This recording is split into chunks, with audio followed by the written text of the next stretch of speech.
So I noticed that the AC wasn't blowing cold one day, like maybe last week.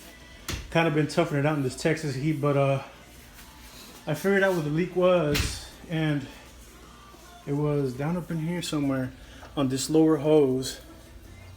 Where's that? See where this line right here, the big one, I had a leak down there somewhere, but went to AutoZone and I got the whole assembly for the discharge and suction. It was about $87 after taxes. I think the most difficult part was removing this line up here with the disconnect, quick disconnect, because it was on there pretty good, and what I used was this heater hose quick disconnect for a GM vehicles.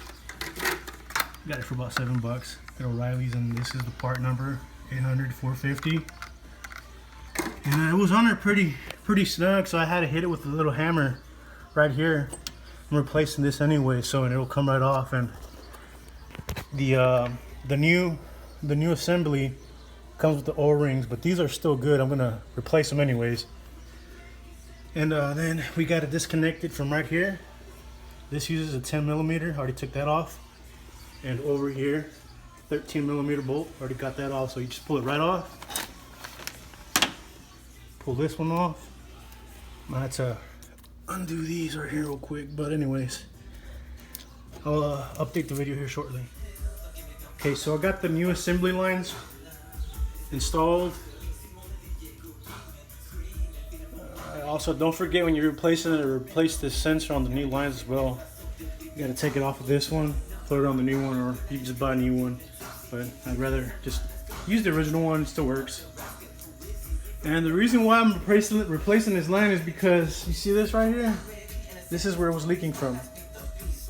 I don't know if you can see that, but no idea how I got like that. But all I need to do now is just put everything back on and recharge this sucker and hope it blows cold air.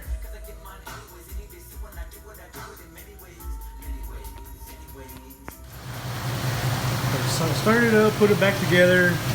I've got some Freon in it. It's not recommended that you use these little do-it-yourself cans, because a lot of people overcharge it, and that's about enough. That's all I'm going to put in it, because you don't want to overcharge it either. And let's see, let's check it out. Check it out. Oh my goodness. Oh my goodness, yes. Feels amazing. But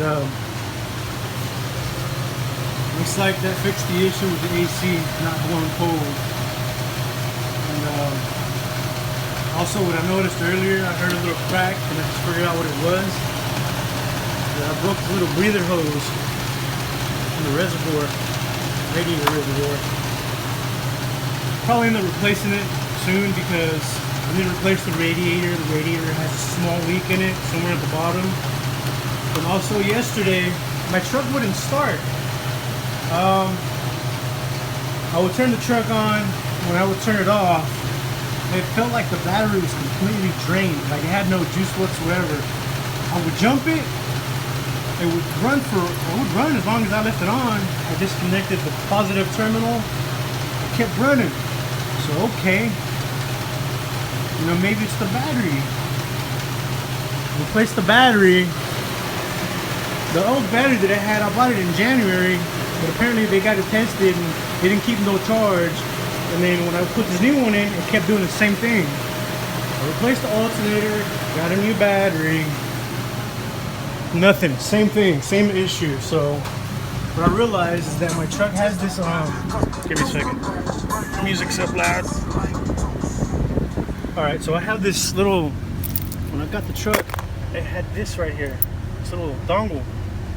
You remove it and it prevents the truck from starting without that little dongle thingy. Well, I was losing my mind because I didn't know what was wrong with my truck. So I got back in the truck and I wiggled it and boom, fixed the freaking problem. This right here was the issue. It's faulty. So I'm not gonna remove that again. But,